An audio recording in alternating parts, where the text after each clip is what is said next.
Welcome to Damn It Boy Media.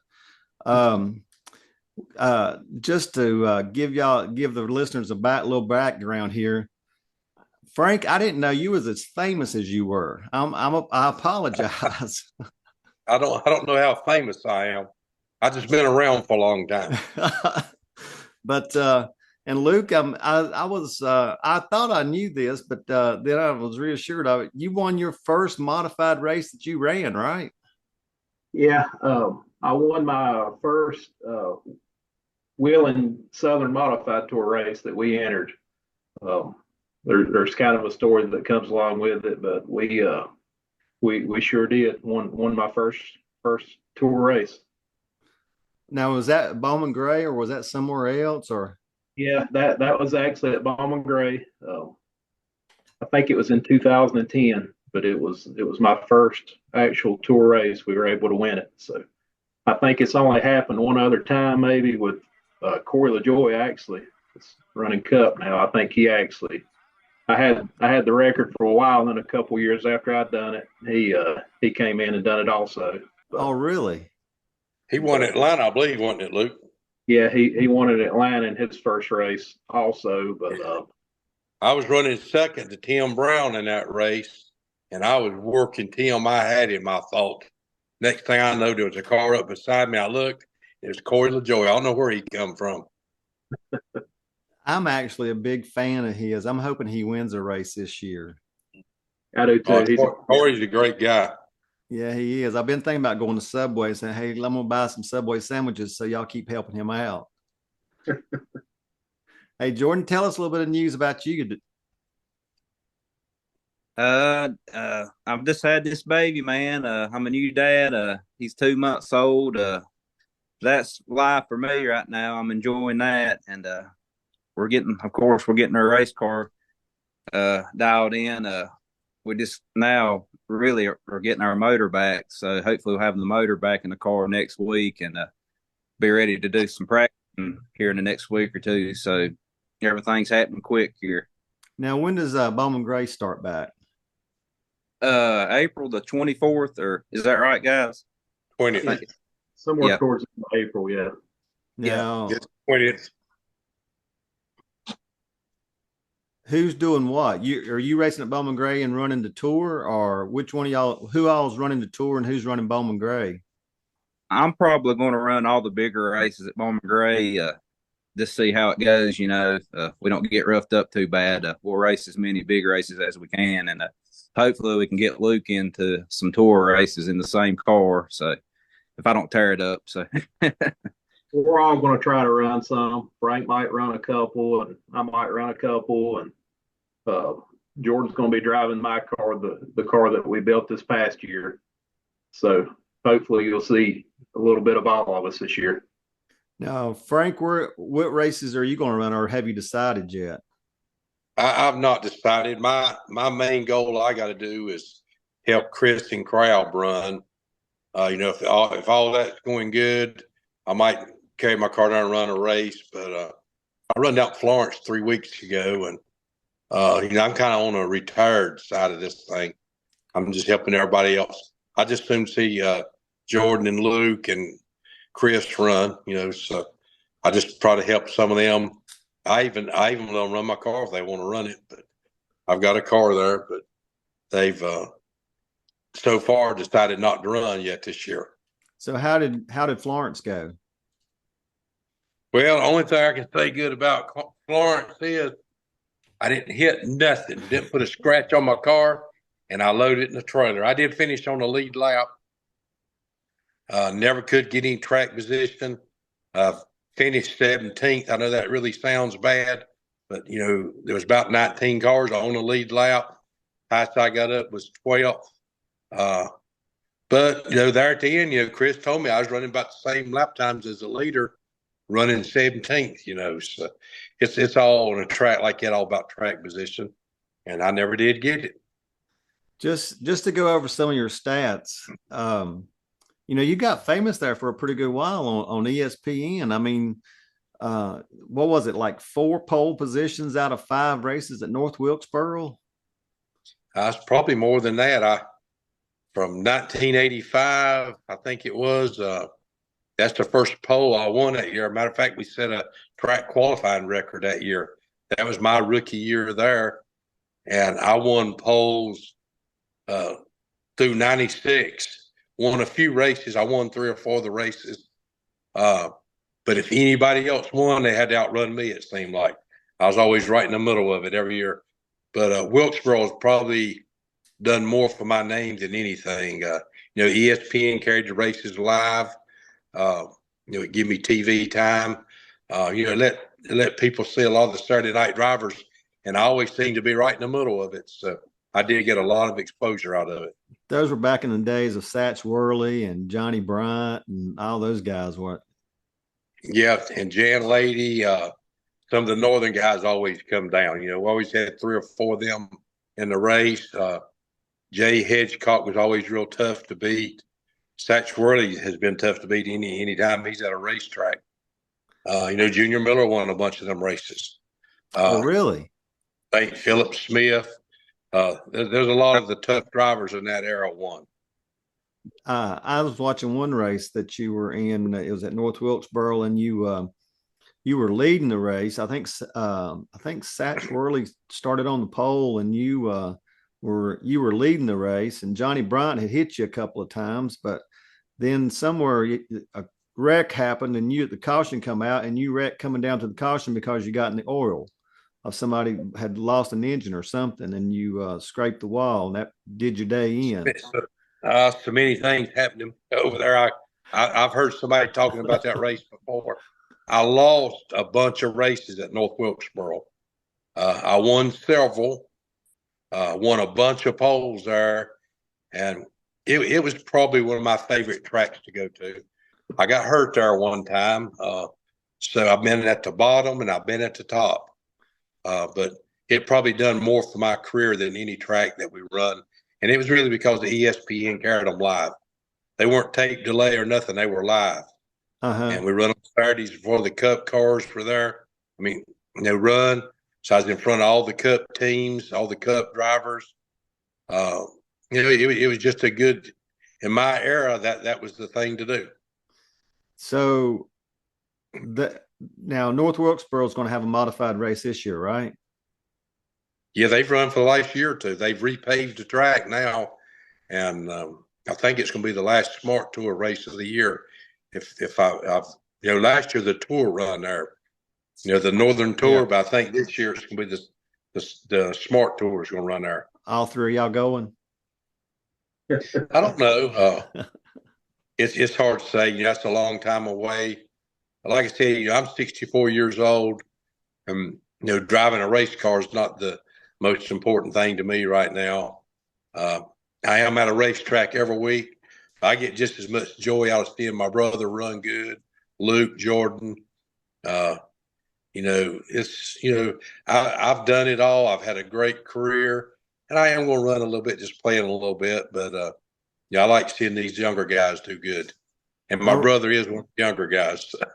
I run a vintage modified, and I missed our first race this year because my car's still in the shop. I got took out. I was leading the points and we were at South Boston and got took out by, God spun me 2 weeks in a row and totaled the car. Had to take it back to have a frame redone on it. And it's hard to fix these vintage cars.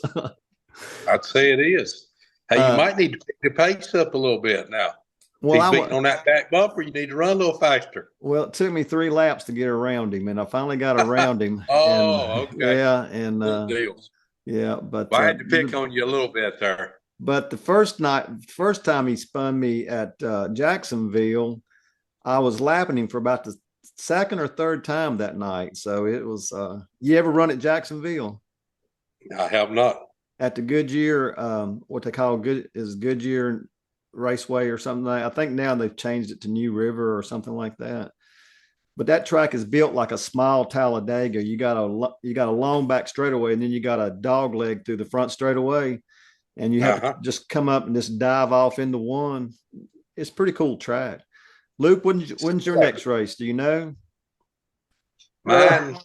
Oh, Luke. Okay. I don't know yet.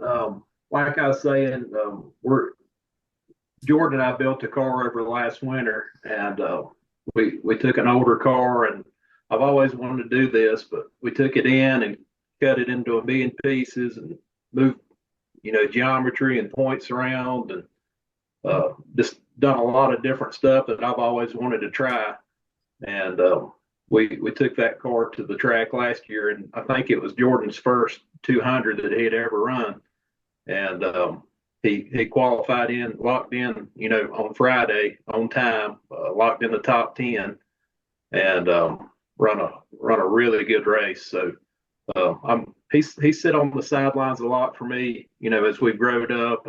I ran Frank's car on the tour for a couple of years, and he helped me, and I'm just trying to give a little bit back to him. So we're going to let him start out the year, at the stadium in my car if we get it ready. And I may run, maybe in Frank's car some later in the year, or, just whenever we get a chance. But it's like Frank said earlier, you just gotta see how everything goes. What about you, Jordan? Yeah, like pretty much what he said. I'm gonna try to run the first 200 there, the first race of the season. Yeah, I mean, it wouldn't be possible without Luke. Like, I mean, he's been good to me. I mean, he's built this car for me. I've always said, Luke sets them up and I drive them, and he does a good job of that. And I appreciate everything he's done for me. And I've learned a lot from these guys. My Uncle Frank and my dad, watching Luke run.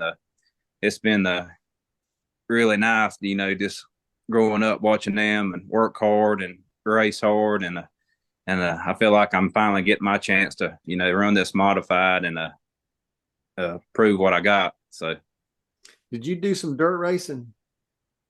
I did. Me and Luke both did. We run dirt cars for a couple of years there. I run a dirt modified that Mitchell Coble built, and we had good luck with that. I led a lot of races, and never did get a win, but it was a good experience. I think I learned a lot of car control with driving dirt cars, and yeah, just learned a lot with that, and it was a good experience. So. I don't know how you guys do dirt. It's amazing. Now, Frank, you raced a lot at 311. Is that right? I did 80 through 84, right in that era. Started down in hobbies, moved right up to limited, and I think my third year there, I was in a late model and had pretty good success there. I won a bunch of races, and that's what opened the door for me to get in, on pavement. And I wanted the Busch Grand National cars, I always dreamed of when I was young. And Ted Emmons, Jim Wilson, they offered to put me in a modified. That's what got the modified started. I wanted the Busch Grand National car. Modified's all I could come up with, and we went forward, and here I am all these years later, still running them. Now, I had mentioned a name, and I kind of knew that, but I had forgotten all about it. But a couple of weeks ago on Dale Jr. Download, Waddell Wilson was on there, and he was talking about the years that he was at Holman Moody, and he was just talking about how that he did this job, and then they put him in the engine room. And he said all the guys there were coming back telling him they're putting you in that engine room to run you off. They're putting in the, they're saving that in. They're wanting to hire these boys from Virginia. And he said my supervisor come to me, and Lee Terry, and told me my job was safe. And I thought, did he say Lee Terry? I mean, I knew that Lee had worked at Holman Moody, but I had worked for Lee and his brothers at Parkway Exxon back when I was in college. And Lee had told me all kinds of great stories about Holman Moody, David Pearson and all those guys, Fred Lorenz and all those guys back then. Now, you're related to him in a way, right? I am. I married his niece. Lee built my engines. He moved back to Mazda in the early 80s.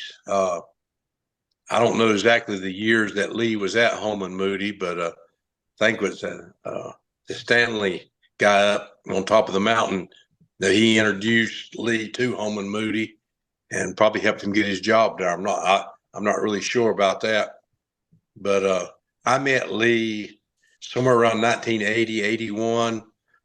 He had moved back to Mudsden and he had opened up Parkway Car Care where you worked.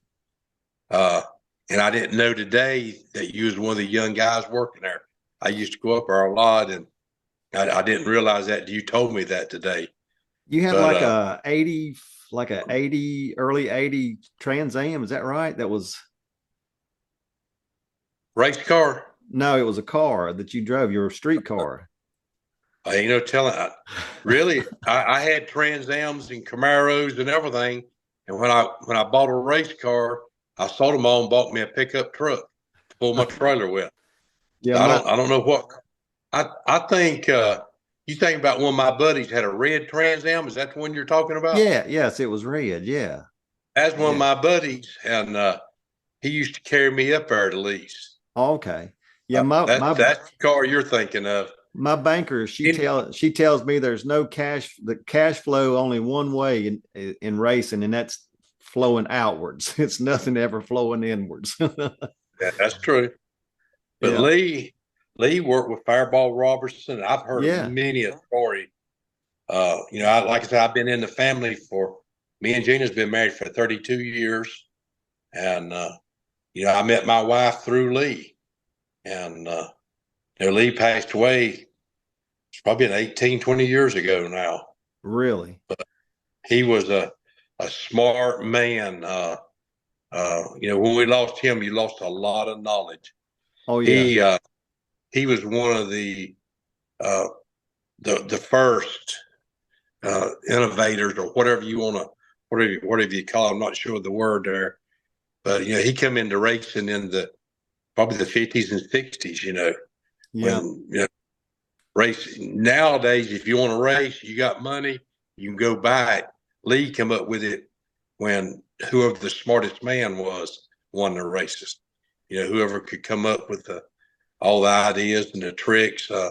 Racing has changed a lot even since I've come along. You know, I started in 1980.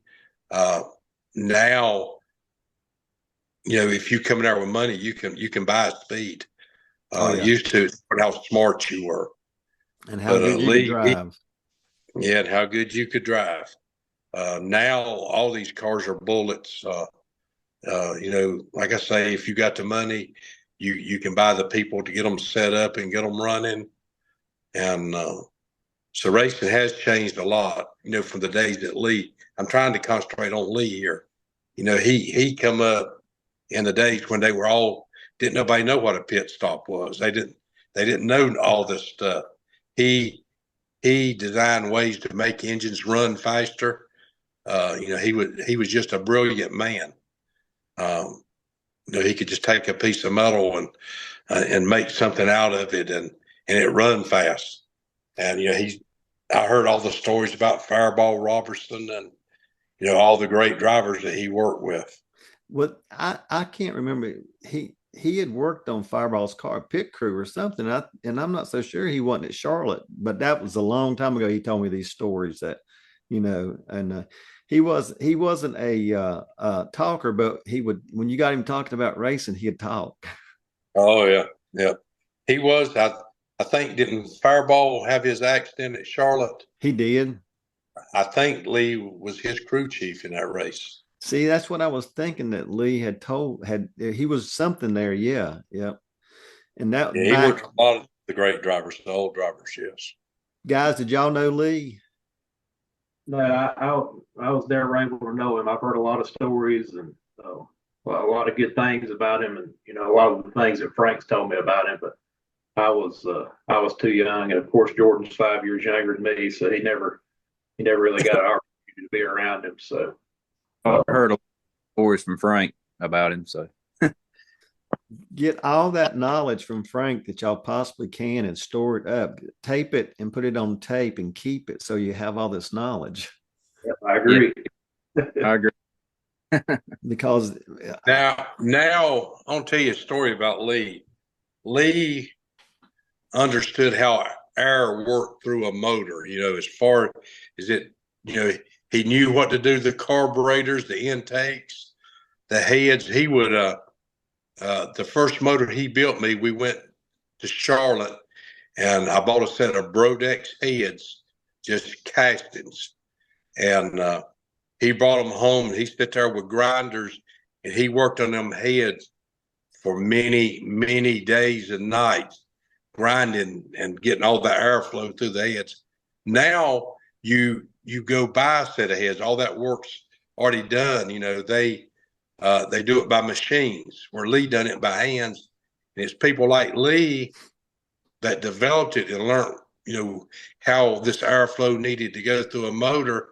And now they have programs. They put them CNC machines and all that does all that for you.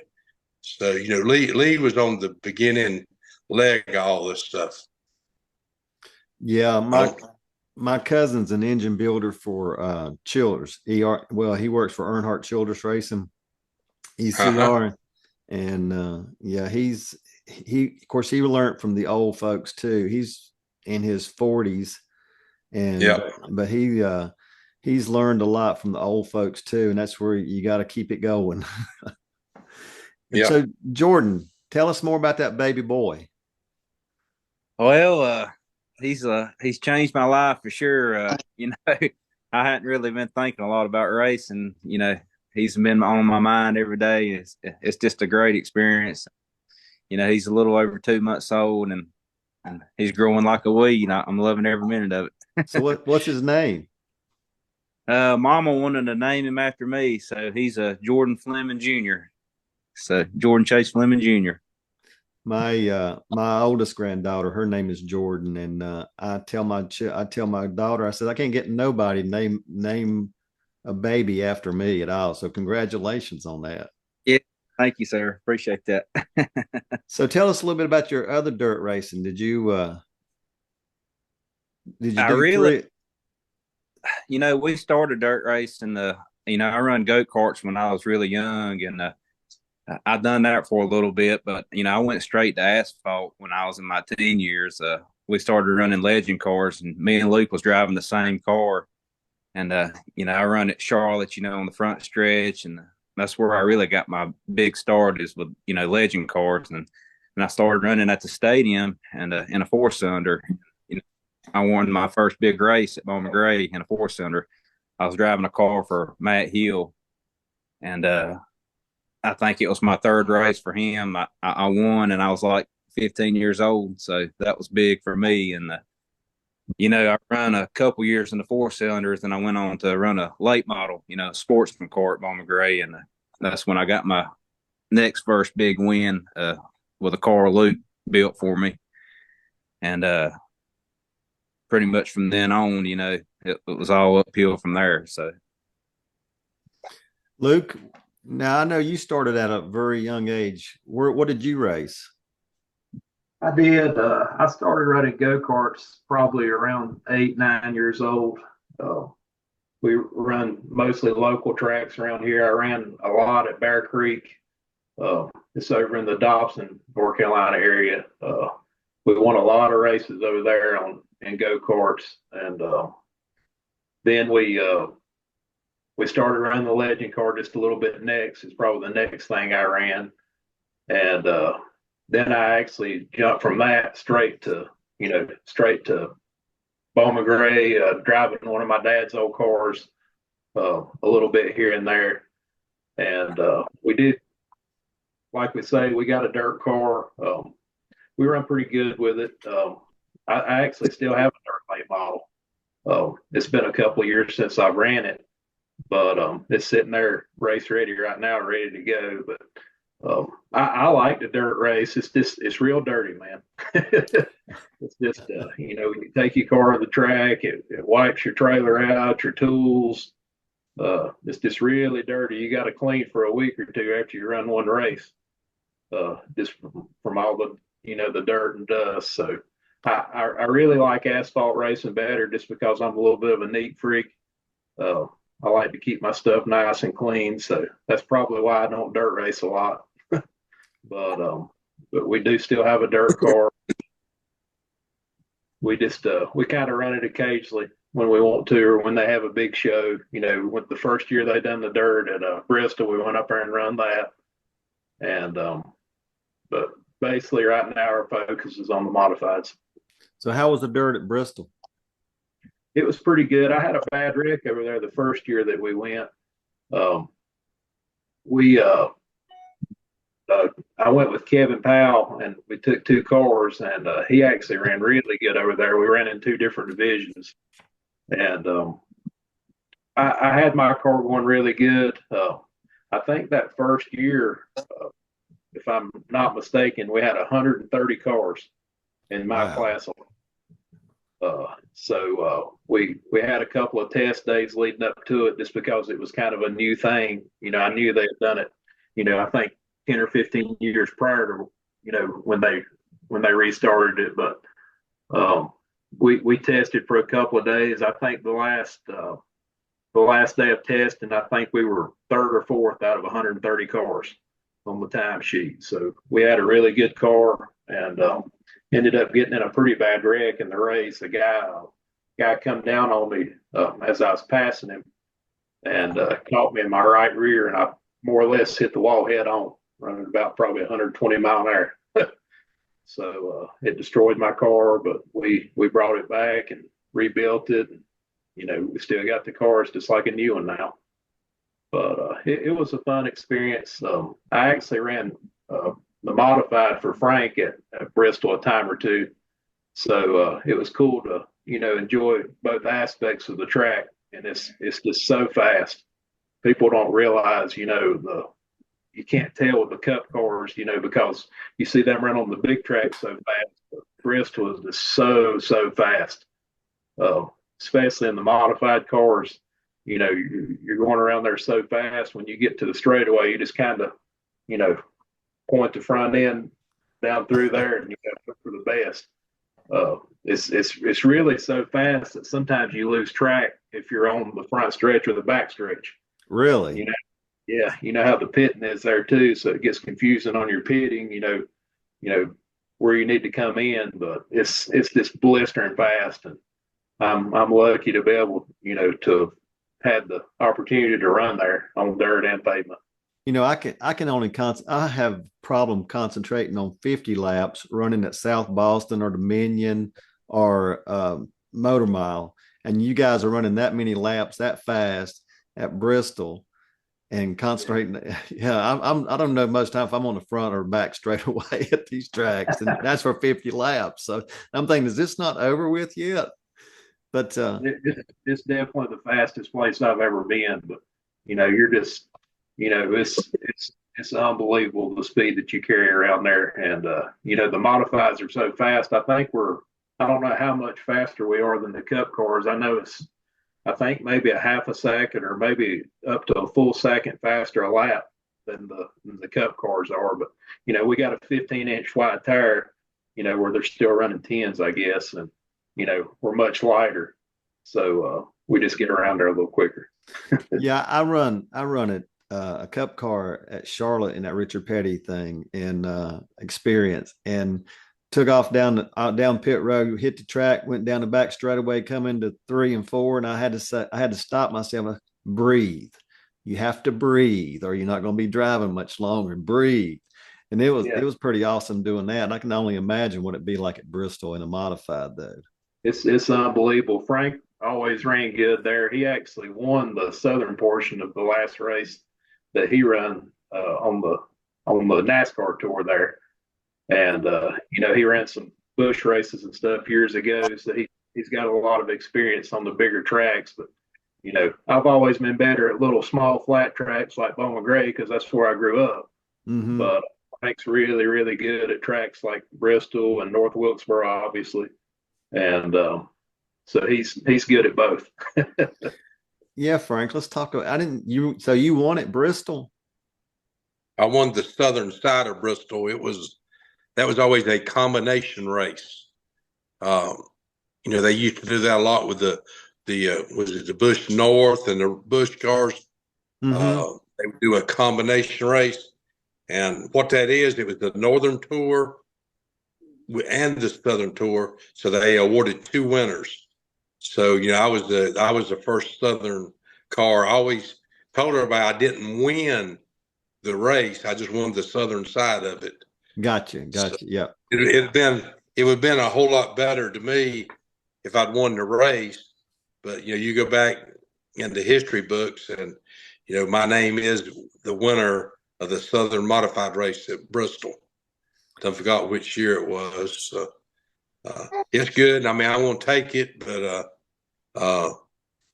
it'd been better if I won the whole race. So tell us about, you've even been through the big one at Daytona, right? I got to do what most every Saturday night driver's dream is. I did get to run Daytona one year.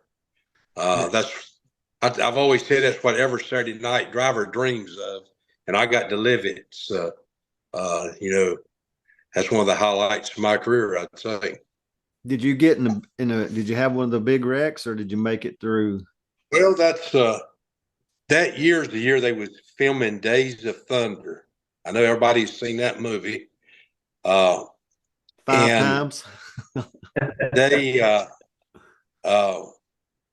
I'm trying to think. I qualified ninth, which, me as a rookie driver, I thought was fantastic.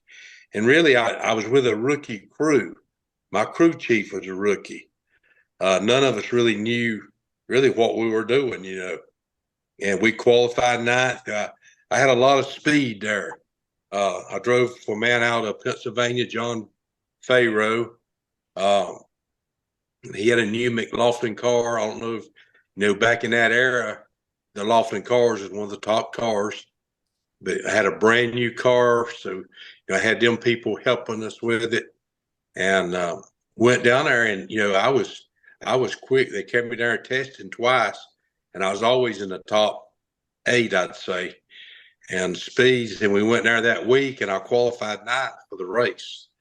But in that race, on lap 13 or 14, right in there was a big wreck.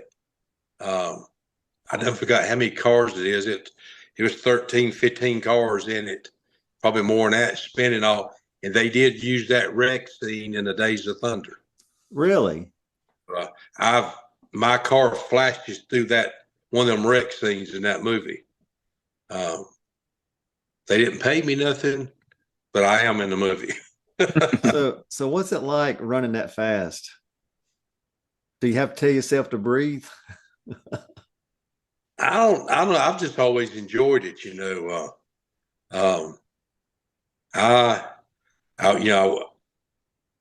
big tracks I've always done better at. I don't know why. I like going fast. I like the speed. And you don't really realize how fast you're going till you stop. I was there and I was running 190 to 200 mile an hour, and I didn't realize I was running that fast. I lost control of my car. Then you slide for about 2 days before it stops. That's when you realize how fast you're running. I believe somebody asked David Pearson one time, did running 200 miles an hour bother him? He says, no, but stopping fast did. Yeah. That's what he said. I'm sure that is. I have a question here. The big question, that what is NASCAR going to do to the Madhouse? Y'all take turns. Tell me. Who wants to go first? I'll go first. I think there's 2 aspects, of my opinion on it, and I'm glad to see it, first and foremost. But the two aspects I think that it affects is, the technical side of it and the drama side.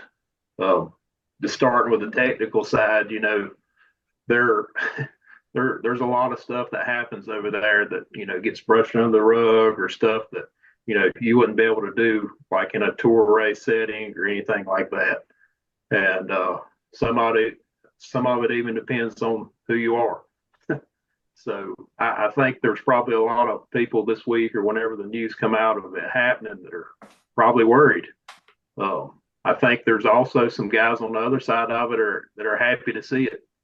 But I feel like NASCAR is going to come in and tighten up on the rules and try to tighten up on some of the cheating and stuff that happens over there. And I think that you're going to see the field evened out quite a bit. If you notice, there's a lot of drivers that have a lot of success at Bowman Gray.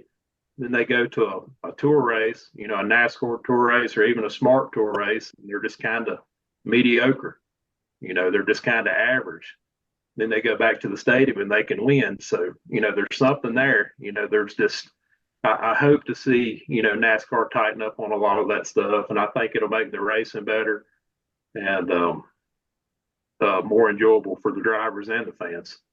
On the drama side of it, there's a lot of silly stuff that happens at the stadium, the fuss and the fight and all that stuff. I don't think NASCAR is going to put up with a lot of that.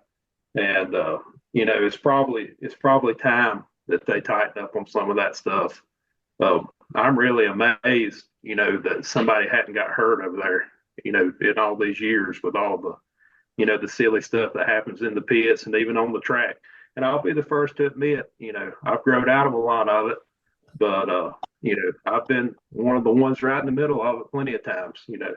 If you do me wrong on a track or wreck my car, you're going to get it.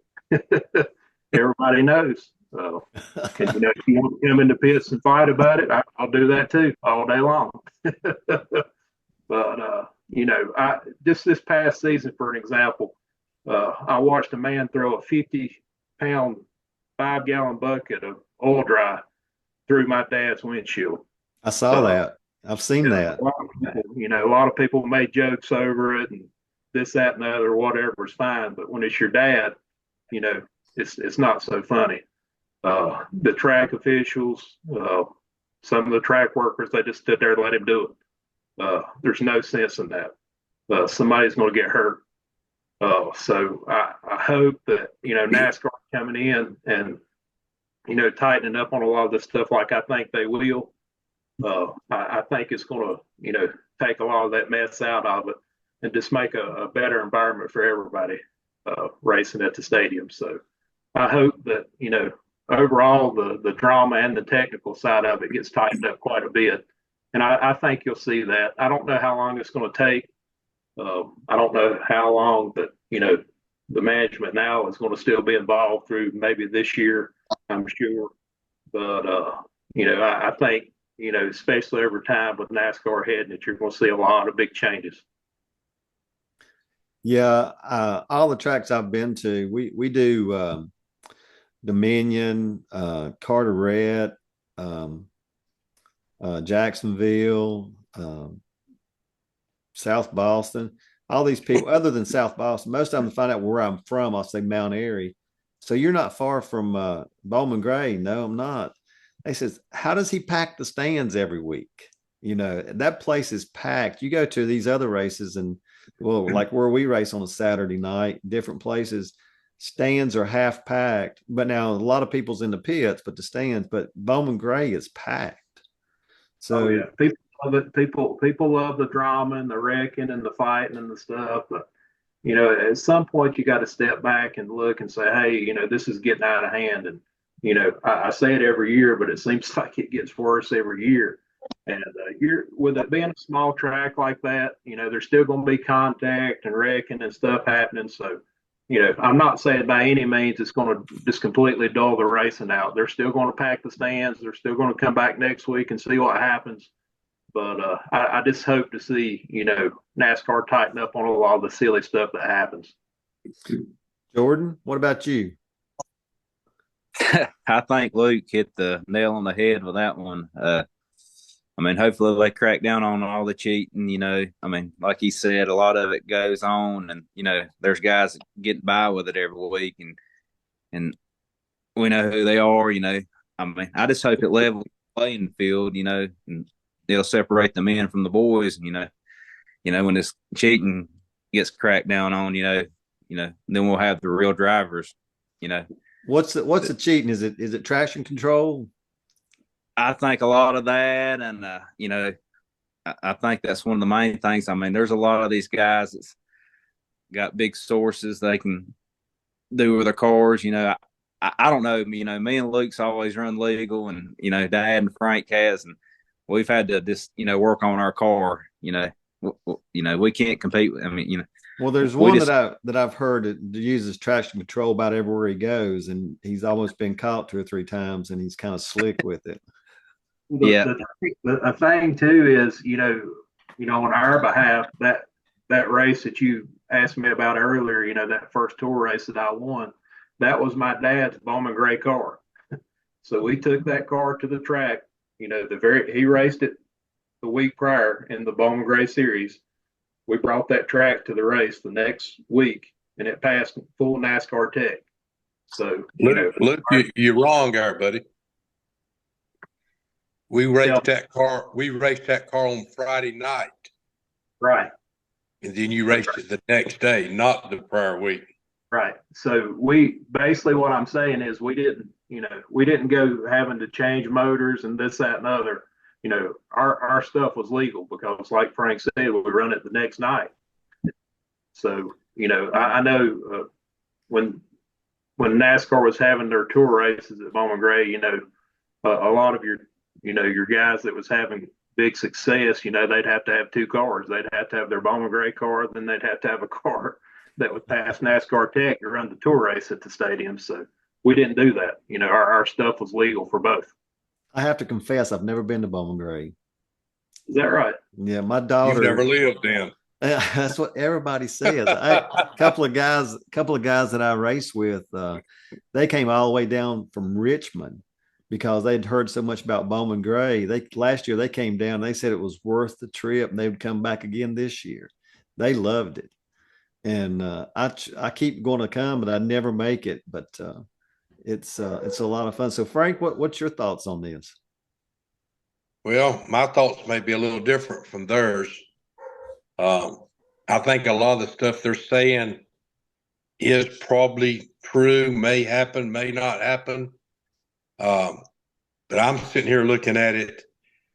I started there in 1985, and I heard about all kind of stories back to 1948 or 49 when they started. And them stories continued over all them years. And since 1985, it's been the same thing since then. It's the longest running weekly track, NASCAR track. They're drawing between 12 and 15,000 people a week. And why would you mess with that? $12 to get in the gate, $11, $12. People can afford it. NASCAR can't afford to mess with it a whole lot. Go back to the cheating. I call it cheating fair. Junior Johnson, all them boys, all of them's cheated. They all have done it. And as long as you get by with it, it's okay. What is not cheating fair? You let this car do it, you won't let me do it. That's not cheating fair. As long as everybody they're gonna let certain cars do certain things and other people can't do it. They need to correct that. That I've always called that not cheating fair. But to get back, I don't want to get off fair. That is a success. I mean, look what this place is doing. You talked about the other tracks. Most tracks would die to have 1,000 people in the grandstands. Oh yeah, they got 12 to 15,000 in the grandstands. But with that being said, you're not going to see nothing change at Bowman Gray this year. The same people's run it that's always run it. But anytime any company gets bought out, whether it's a racetrack or any business, they don't change it the first year or two, but they start making changes. there's going to be changes down the road, and it's probably the policing of all the cars is going to be a little more strict. You might see a little bit of that this year. Don't know. It might be like it's always been. But in time, that is going to happen. They're going to police the cars a little better. They're going to bring new people in, new inspectors, all that kind of stuff. And the people that's running it now, they're going to start getting retired out here in a few years. They're going to bring new people in. When you bring new people in, they got ideas, and it's going to change. There's nothing that you can do to prevent it. But I think it's going to be, I think give it 3 to 5 years before you really see anything major. I think NASCAR would probably like to have the crowd that Bowman Gray has at a Sunday's race. Some races, yes. Yeah, it's terrible looking. But yeah, I'm not a big. I love NASCAR, but I don't like NASCAR. I grew up on racing, and I mean Sunday afternoon was what we did was watch racing. We watched, the Wood Brothers. Of course, we were from Patrick County, so Wood Brothers was our team, and David Pearson was the greatest thing ever. And I know it's partly my age that now I look at them, I don't even know the driver's name hardly, That's why I like Coy LaJoy, and I like Ryan Blaney. But those guys, NASCAR, that's what was the thing is that, or is NASCAR going to take the madness out of the madhouse, But I hope it continues, to some things get better and then the show stay the same, like you said. Let me tell you something. You take 24 grown men, 600 horsepower, a track around a football field, and it plumb flat, 12 to 15,000 people cheering you on, you're going to see some action. Oh, yeah. And I mean, it's going to happen. Ain't nothing you can do about it. There's going to be bumping. There's going to be shoving. There's going to be pushing. There's going to be brakes thrown on other drivers. It's going to be people, getting aggravated, spinning people out. It's going to happen. And, NASCAR, I mean, I've been hearing it for 30 or 40 years, but how many people have you seen get penalized for turning somebody at Bowman Gray Stadium? I mean, the stands go crazy. And them people's coming back next week to see what that other driver is going to do. So where do you draw the line? How much do you want to police it? How much do you want to stop it? That's the decision that the like I say, the same people will be running the place that's been running it. They're not going to change it. Some people may come in with ideas about they're going to prevent all this stuff, and you take the drama out of it, and it's going to hurt the people in the grandstands. Oh yeah. And you talking about cheating, I know this name, L.O. Stanley, Lionel Stanley. That's who carried Lee Terry to Holman Moody in the beginning. Yeah, and he was like the king of cheating. He could come up with some amazing things. Who could cheat the best? Oh yeah. And my wife, Junior Johnson, her dad and Junior were first cousins, and he was the same. He was the same way. He was a mastermind at that. Well, really, they would invent ways of. I always heard the story about Junior Johnson, winning the race with. I don't know if he was driving or one of his drivers or nothing, but they got a 22-gallon fuel cell. And nobody could not figure out how come Junior Johnson went that far on gas. But during inspection, they found out that his fuel line run into one of his roll bars, and that roll bar was full of gas. And I've always heard that. I don't know. But he didn't run a bigger fuel cell than everybody else. He come up with the way that his fuel system would carry more fuel than everybody else, so he could go further. So do you call that cheating or him just being smart? I don't know what you would call that. They invented ways to win. The Wood Brothers, they developed pit stops. They were the very first one. And think about it, it was smart. If you could do a pit stop 10 seconds faster than somebody else running 100-mile-an-hour in 10 seconds, you're going to travel a lot of difference. Oh, yes. So, they were just smart and they figured it out. Oh, that's true. Very true. Guys, I want to ask these two younger guys this question. Okay, Jordan, you got Jordan Jr. Is he going to be a race car driver? If I have anything to do with it, he's going to be in a race car. Like I've, believe it or not, I've actually done bought him a Bandolero. Didn't buy it. A good friend of ours gave it to me, and as soon as he, when he's walking, he's going to be in this car. And I told Lucas, like, I've told my wife too, like, she's like, no, he's going to be a football player, basketball player. I said, if I have anything to do with it, he's going to be racing. If he can walk, he can get in this car. So, Luke, I'm sure it's going to happen. Racing's a tough road. Frank will tell you this, you lose a whole lot more races than you ever win. And Frank's won a bunch. But, it's a tough road, but it is rewarding. We've met a lot of great friends along the way.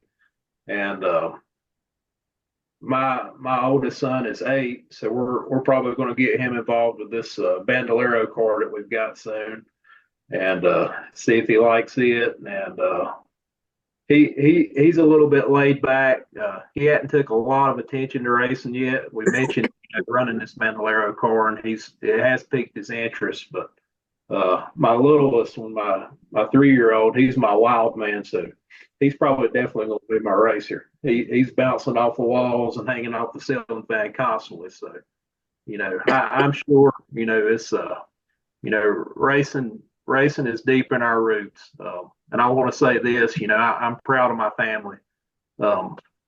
I'm proud of the legacy that, we have in racing and even in business. Look at Frank, all the success he's had racing. I don't know if you've seen on these smart tour races that they have on Flow. It's pretty cool. They'll list wherever the track that they're at that specific week. They'll list, previous winners, through Smart that's won at that track. And Frank has won at virtually every track they go to. They put that list up, and Frank's always on it. He's won, just about at least one race at every track, that they run on up and down the East Coast. So, I'm proud of Frank and what he stands for and what he stands for in business. I'm proud of my dad. Look at my dad, in his 60s now and still winning races. He's winning 3 or 4 races a year. I'll venture to say that, the last 4 or 5 years at the stadium, he's been the car to beat and the driver to beat. He's been in the mix for the championship. The last 4 or 5 years solid. He's just running outstanding. Proud of what he's able to do. And, he's really running now the best of his career. It's unbelievable what he's able to do over there. And I'm proud of Jordan. Jordan's been working with me in the car business, for the last several years. And he just come on and started working with me full time at Foothill Ford. And he's doing a great job. He's been a great help to me. And it makes me feel good to be able to reward him, letting him run my car some. Jordan, Frank jokes about this a lot, but Jordan hadn't run a lot of races. He don't have near the amount of laps that any of the other 3 of us have, but he's just been a natural talent out of the gate. He started running that 4-cylinder car at Bowman Gray, and he won just about right off the bat. I put him in my limited car. He won in it. Like I was telling you earlier, we went to the stadium last year for his first 200. He goes out and qualifies and locks in the top 10, his first ever 200 that he's ever run. So Jordan's got a natural talent. Looking forward to seeing what he does this year. But I'm very proud of my family and their legacy. And I appreciate all of them, Frank, my dad, and Jordan, for what they do for me. It's not easy to win a race at the stadium. That's a feat in itself, isn't it? It's tough. It seems like it gets tougher every year. But I've won a few races over there, and it took everything I had, every one of those. So it's one of the toughest places, probably in the country to win. And people talk about how small it is and how it's follow the leader. That's not the case. Uh, I've seen Frank win races starting dead last. Uh, the tour race that I won, I started 18th. So it's not easy. No, it's not. It's no way that any race is hard to win. I mean, It is. it's a feat in Anywhere you itself. go, it is. Yeah. Frank, before we get done here, how did you start racing? How did I start racing? Well, I grew up as a kid being very competitive. I think that's part of me, who I am. If as a kid in the neighborhood, I wanted to be the fastest on the bicycle of anybody there. I wanted to run faster than anybody else. Anything I done, I wanted to do it faster than anybody else. And I didn't always do it, but I always tried. And, when I got interested in cars when I was 13 or 14 years old.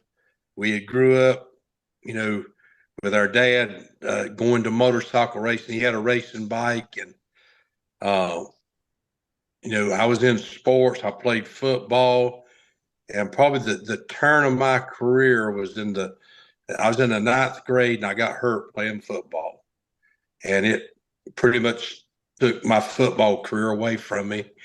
And I was like a 16 or 17-year-old kid, and didn't know what I wanted to do. I wasn't happy with my life.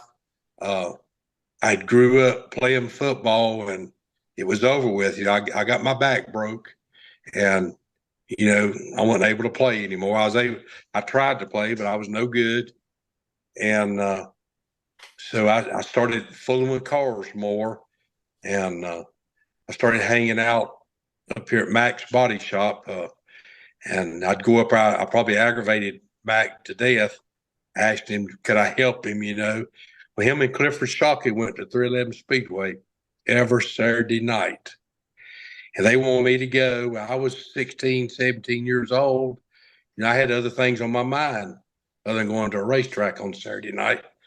But I finally said yeah one night, and I went down there. I was probably 16. I might have done turned 17. I'm not sure. But I sit there in them grandstands, and I loved it. That was what I wanted to do. And we come home that night, and I told Mac and Clifford that that's what I want to do. I want to be a race car driver. And them two men ended up being some of my biggest fans. But I come home, I went to work, I bought me a car. When I was 19 years old, I went to the track with it, and I started my racing career. And, I just never looked back. I was 19, I'm 64 now, so if you do the math right, I believe that's something like 45 years I've been at a racetrack every Saturday night, and I've drove for most of them years. And the more I done it, the more I liked it. And, I started running good in the very beginning. I won my second year of racing. And then my third or fourth year of racing, I was in late models at 311 Speedway, and I won. And in 1984, I won 6 races that year, and that's pretty unheard of, Then that's when I got my opportunity to get in the modified. But, Chris had a friend that raced go-karts, and he actually has raced longer than I have because he was running go-karts. I'm not sure what age, but I'm going to say he was probably 13 or 14 years old. I would have to talk to him and see how old he was. But he was racing go-karts then, because I went to the track a few times and watched him. Yeah. And then when I started 311, he threw the go-karts away, and he had him a hobby car. He was right there at 311 Speedway. And, I think in stock cars, in race cars, I'm the one that really started it. Chris was racing go-karts, but our dad fooled with motorcycles. We had all kind of racing bikes when me and Chris were little kids, and our dad got hurt when we were about 12. I was 12, so Chris, he's 8. He would have been 8 years old, and that is probably, my dad quit the motorcycles then. So if he hadn't have got hurt, I'd say all of us would be sitting here talking about racing motorcycles right now. Yeah, I knew that you'd had a great career, but I kind of been looking back and seeing things and amazed at how much you have accomplished in your, as you said a while ago, your 64 years. Yeah, it's come at a price. It wasn't easy. I the first 10 years I raced, or say the first 5 years, I'd get to the track every week, and I was lucky if I didn't have to, it didn't cost us $6 to get in the gate then at 311. But a lot of nights I'd have to get some of my buddies to buy me a ticket to get in, and I'd pay them back out of my race winnings. I spent every dime I had to do it. It's expensive. But after I started winning, people started wanting me to drive their cars, and I've drove for Jim and Ted Emmon, 85 through 89. The first 5 years I run my own car, and in 1990 I done a little bush racing, but probably one of the greatest things I've done in my life. Speedy Thomas has a well-known and modified here in the South. He goes back Satch Worley, Paul Radford, Jimmy Spencer, some top name people drove him. Well, I drove the race car for 17 years. Wow. And to me, that's something to be, proud of. It's unheard of. You can't put a group of men together and they last that long. Most owners, 4, 5, 6 years, and they get them another driver. You see in Winston Cup how they all move around. Now, there's been some drivers, Jeff Gordon, Johnny Johnson, some of them people have drove for the same people about their whole career. But, as far as Saturday night dirt, modified racing like that, I felt fortunate to drive for Speedy and Talmadge for 17 years. And to add on to that, Talmadge is still our crew chief. He still helps us run our cars now. Really? So that's from me and Talmadge started racing together in 1990. So you do the math there. What's that, 25 years? 24, 25 years. Me and him has been pretty much together at a racetrack every weekend. Guys, I'll let you go from here, but I just want to, do you guys have anything you want to add before we go? I just want to personally thank, Frank and my dad and Luke for being, a big role model to me my whole life. Without them, I would have been long gone, and, I wouldn't have known anything about a race car. They mean the world to me, and I'm thankful for Frank's knowledge and my dad's, good talks. And of course, Luke, I really want to point Luke out. If I didn't have Luke, I wouldn't be a racer. Life would be tough without him. He means the world to me, and I'm thankful for everything Luke's done for me. And he's made me the man I am. And thank you, Luke. Luke? So. Yeah, like I say, it's we've done this as a family. All these years, I've been going to a racetrack ever since I was probably 2 or 3 years old. I've seen pictures, crawling around in the dirt as a toddler. So, we've been doing this a long time as a family, and I've enjoyed every bit of it. We've had some good success. We've had ups and downs, but that's part of racing. And I've enjoyed the whole run so far. And, I look forward to, to carrying it on into the future, and hopefully even, with my boys and Jordan's son, we're probably here for a while. Man, Frank, Yes, sir. Anything you want to say before we go? I don't know. I've done talked a lot. You know, what Luke and Jordan need to think about. You know, I'm 64 and their daddy, I'm getting ready to turn 65. Their daddy's getting ready to turn 61. They got to keep it going. You know, me and Chris is going to turn it over to them here before long. Uh, and you know, I hope that you know when which I'm pretty much an old man, but when I'm in my 80s or maybe even early 90s, if I'm lucky enough to live that long, I would love going to a racetrack and seeing them or their boys running. Yeah, I'd be proud of that. So just hopefully they can keep it rolling. All I had was a girl, and she could care less about a race car. Guys, I want to thank y'all very much. When I first heard this news about Bowman Gray, I've just started my podcast and I've been working on it, and we've had a few. And but when I heard this thing about Bowman Gray, I thought, wait a minute, this is a great show, and I know exactly who I need to talk about it. And I said, Frank. Then here's Frank, Chris, and Jordan and Luke, and I said, where's Crab at? And we can't leave Crab out tonight. And I've known Crab for a long, long time. Now you said he was going to get an engine or something today, Frank. Yeah, he's we carry Crab owns two cars that we have. It's the car Chris drives and one Crab to drive. And you know, we're fortunate to have him helping us. He gives us great equipment. We pull in the racetrack every week with a brand new tractor and trailer pulling our rig, and it's all because of him. And you know, he really helps us a bunch.